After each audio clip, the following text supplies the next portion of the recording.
I'd like to introduce Kath Clarke, Director of Human Resources at Goldsmiths, University of London. Kath was previously the Director of Human Resources at University of Auckland in New Zealand, where she was involved with a programme which used champions. Kath, from your experience, what makes a good champion? Sure, Kathy. Well, thanks for the opportunity. I think a good champion has a sort of dual role. So they obviously need to have a strong commitment to the development of women as a foundation. And I think their role really is to support women at an individual level who are participating in the program, but also to be an advocate for the program at an organisational level, and to be there to help seek out opportunities for women to put into practice the skills and networks and knowledge that they develop on the program. So how can a champion for Aurora make a difference? Well, I think they can make a very positive contribution, both through, as I said before, supporting individuals.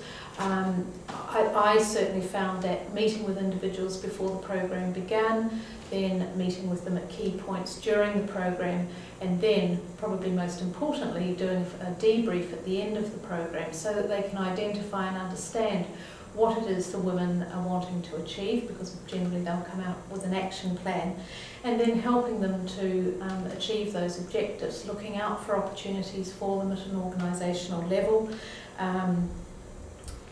You know, sometimes a champion will be a reasonably senior person in the organisation. They may have access to networks and parts of the organisation that participants don't always mix in, and so they can be looking out for opportunities for those women to become involved in new projects, activities, committee work, representing the institution externally, for example. Kath, do you have any top tips or advice for Aurora champions? Well, I think it's a fantastic opportunity and a privilege to be a champion. My top tips would be do take it very much as a proactive, active sort of role. Push the boundaries in terms of being creative about looking for opportunities for participants. Staying close to them and really understanding their needs, I think, is incredibly important. And yeah, as I say, to have fun. I think it's a great opportunity to make a contribution not only to individual women and to the organisation, but also to the overall sector commitment to developing women and having much greater numbers of women in senior roles, both academic and professional services.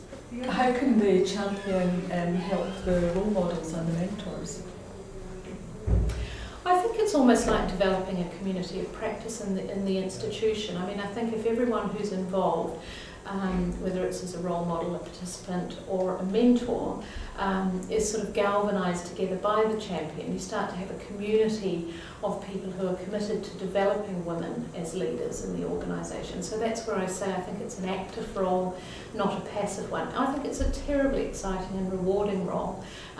You know, obviously it's a great source of joy to see individual women being successful, developing skills and confidence, but I think if you think of the champion's role in terms of actually helping the Aurora program to meet its goals, which is to have greater participation of women in senior levels in the sector in the UK, you know, you've got an opportunity to really make a difference, and that's what I think makes it a really rewarding role. Thank you very much, Kath, for sharing your advice and your experience as a champion, and I'm sure that will be really very helpful to all of our current and future champions on Aurora. Thank you very much. Thank you, and all the best, Kathy.